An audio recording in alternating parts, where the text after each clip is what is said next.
Di tengah hingar-bingar modernitas, di jantung Pulau Jawa, ada sebuah jalan spiritual yang telah hidup berabad-abad.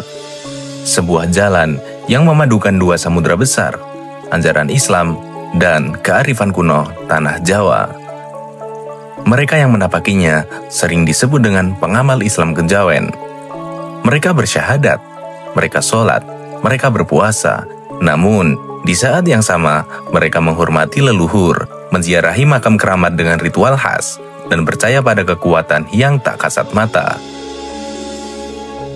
Bagi sebagian orang, ini adalah harmoni yang indah, wujud Islam Nusantara yang adaptif.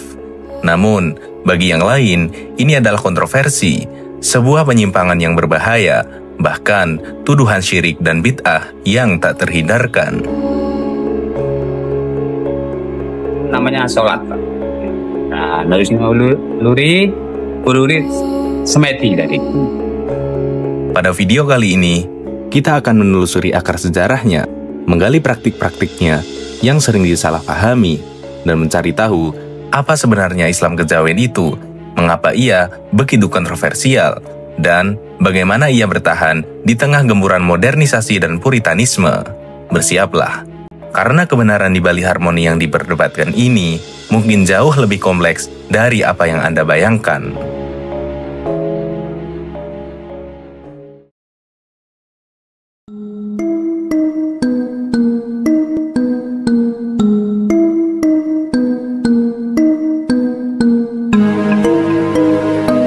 Untuk memahami Islam Kejawen, kita harus kembali ke masa ketika Islam pertama kali menjejakkan kaki di tanah Jawa.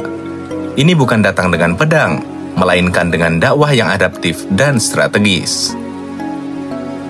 Para wali songo, 9 ulama penyebar Islam, memahami bahwa Jawa sudah memiliki peradaban dan keyakinan yang kuat, berakar pada animisme, dinamisme, Hindu dan Buddha. Mereka tidak serta-merta menghapus budaya lama. Sebaliknya, mereka memasukkan nilai-nilai Islam ke dalam wadah budaya yang sudah ada. Wayang kulit yang tadinya berisi kisah Hindu diubah menjadi media dakwah. Gamelan yang digunakan untuk mengiringi tembang-tembang religi, upacara adat yang kental nuansa pra-Islam diberi sentuhan Islami. Contoh yang paling jelas adalah Masjid Demak, yang arsitekturnya masih mempertahankan unsur-unsur lokal, atau makam-makam wali songo yang hingga kini masih menjadi tempat ziarah dengan ritual yang sebagian berakar pada tradisi lokal. Inilah cikal bakal Kejawen, sebuah cara berislam yang tidak seragam, di mana Islam bertumbuh di atas akar budaya Jawa yang sudah kokoh. Ini melahirkan sebuah identitas Muslim yang khas, yang merasakan Islam bukan hanya sebagai syariat, tapi juga sebagai jiwa yang melebur dengan adat istiadat dan kearifan lokal. Namun, justru dari titik akulturasi inilah kontroversi mulai bersemi di kemudian hari.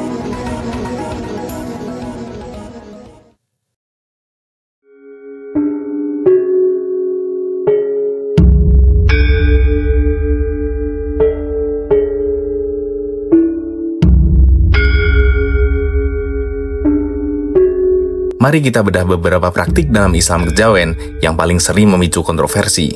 Ini adalah area abu-abu di mata banyak orang. Ziarah kubur dan sesaji. Bagi penganut Kejawen, ziarah ke makam leluhur atau tokoh spiritual seperti wali, kiai sepuh, adalah bentuk penghormatan dan cara mencari keberkahan.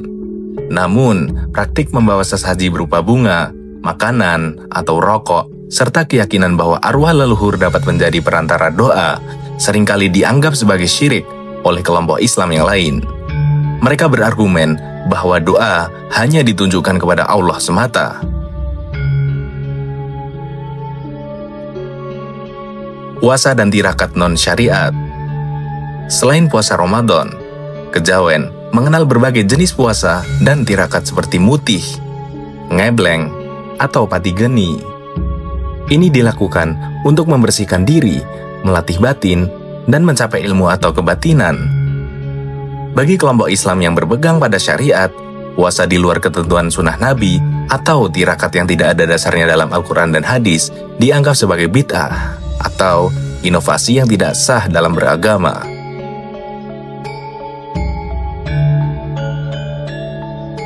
kepercayaan pada pusaka dan benda bertuah, keris, tombak, atau benda-benda kuno lainnya sering dipercaya memiliki kekuatan supranatural atau tuah yang diwariskan dari leluhur. Merawat pusaka, memberinya sesaji, atau meminta perlindungan dari pusaka ini adalah praktik yang sangat sensitif. Ini seringkali dituduh sebagai bentuk animisme atau dinamisme yang bertentangan dengan tauhid Islam. Penting untuk dicatat, bagi pengamal kejawen, praktik-praktik ini seringkali bukan berarti mereka menyembah selain Allah. Mereka melihatnya sebagai perantara atau simbol untuk mendekatkan diri pada Tuhan, atau sebagai cara menjaga harmoni dengan alam dan warisan leluhur. Namun, bagi perspektif Islam yang lebih puritan, garis antara perantara dan syirik sangatlah tipis dan tidak boleh dilanggar. Kontroversi Islam kejawen pada dasarnya adalah cerminan dari ketegangan antara dua kutub pemahaman Islam di Indonesia. Di satu sisi, ada Islam fanatis atau puritan yang diwakili oleh banyak ulama dan organisasi seperti Muhammadiyah atau beberapa kelompok di dalam Nahdlatul Ulama yang cenderung pada reformisme. Mereka menekankan kemurnian ajaran Islam berdasarkan Al-Quran dan Sunnah, menolak bid'ah, syirik, dan khurafat. Bagi mereka, Islam adalah agama yang paripurna dan semua praktik harus merujuk pada teks-teks otentik. Praktik kejawen yang dianggap menyimpang dari ini seringkali dianggap sebagai ancaman terhadap kemurnian akidah. Di sisi lain, ada Islam kultural atau sinkretis yang banyak dihidupi oleh kalangan Nahdlatul Ulama tradisional dan tentu saja para pengamal kejawen. Mereka berpendapat bahwa Islam di Indonesia telah membentuk identitasnya sendiri melalui akulturasi. Bagi mereka, tradisi lokal bukanlah penghalang, melainkan jembatan untuk memahami Islam. Mereka menekankan aspek tasawuf, mencari kedalaman makna batin, dan melihat bahwa syariat hanyalah kulit luar dari agama. Ritual-ritual kejawen dianggap sebagai ekspresi budaya yang sah, yang tidak serta-merta bertentangan dengan tauhid. Perdebatan ini bukan hanya soal ritual, tapi juga soal definisi siapa itu Muslim sejati. Bagi sebagian puritan, pengamal kejawen dianggap sebagai Muslim abangan atau kurang sempurna keislamannya. Sementara bagi penganutnya, mereka merasa sepenuhnya Muslim dengan cara mereka sendiri, yang lebih selaras dengan identitas Jawa mereka.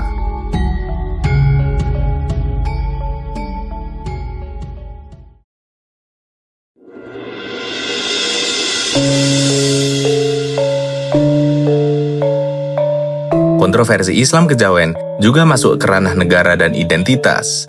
Dalam sistem administrasi Indonesia, setiap warga negara harus menganut salah satu agama resmi. Kejawen, sebagai kepercayaan yang lebih bersifat aliran spiritual, tidak diakui sebagai agama tersendiri. Ini menempatkan penganutnya pada posisi yang unik dan seringkali sulit. Banyak pengamal kejawen yang merasa mereka adalah Muslim, namun juga menghidupi kejawen. Saat dihadapkan pada formulir identitas, mereka akan memilih Islam. Namun, di masyarakat, identitas ganda ini seringkali menjadi sumber kebingungan atau bahkan diskriminasi. Mereka bisa merasa tidak sepenuhnya diterima oleh kelompok Islam Ortodoks atau Islam Puritan, dan di sisi lain, tidak bisa secara formal mencatatkan kejawen sebagai keyakinan mereka. Ini memunculkan pertanyaan lebih besar. Bagaimana negara mengakomodasi pluralitas keyakinan spiritual yang ada di masyarakat? Apakah definisi agama harus selalu rigid dan terlembaga? Pergumulan identitas ini menunjukkan bahwa Islam kejawen bukan hanya soal teologi, tetapi juga soal hak-hak sipil, kebebasan berkeyakinan, dan pengakuan negara terhadap keragaman spiritual di Indonesia.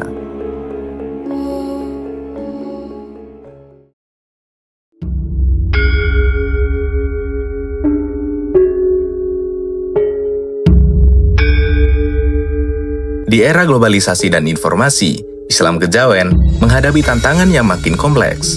Arus informasi yang deras, terutama dari media sosial, membawa pemahaman Islam yang lebih seragam dan puritan dari Timur Tengah. Generasi muda mungkin merasa asing dengan praktik-praktik kejawen atau bahkan menganggapnya kuno atau sesat karena paparan informasi satu arah. Namun di sisi lain, ada juga upaya kuat untuk melestarikan dan merevitalisasi kejawen. Banyak komunitas adat, tokoh spiritual, dan akademisi yang berusaha mendokumentasikan, mengajarkan, dan menjelaskan nilai-nilai luhur kejawen. Mereka ingin menunjukkan bahwa kejawen bukanlah kemusyrikan, melainkan sebuah kearifan lokal yang mengajarkan harmoni, toleransi, dan keselarasan, nilai-nilai yang sangat relevan di tengah masyarakat yang semakin terpecah belah. Mereka berargumen bahwa Islam kejawen adalah bagian tak terpisahkan dari identitas dan warisan budaya Indonesia. Menjaga kejawen berarti menjaga keragaman spiritual bangsa ini dan juga menawarkan perspektif unik tentang bagaimana Islam dapat hidup berdampingan dengan tradisi lokal tanpa kehilangan esensinya.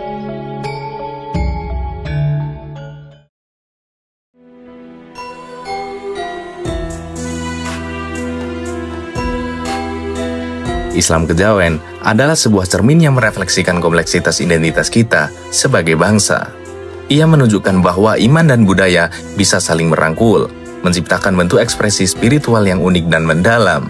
Kontroversi di sekitarnya adalah bagian dari dinamika sebuah masyarakat yang mencari jati diri dan makna. Memang di video kali ini, kita tidak mungkin memberikan jawaban mutlak tentang benar atau salah. Namun, kita mengajak untuk berpikir bersama lebih dalam, memahami nuansa, dan menolak generalisasi yang dangkal. Baik kita setuju atau tidak dengan praktik-praktik di dalamnya, keberadaan Islam kejawen adalah fakta sejarah dan budaya yang tak terbantahkan.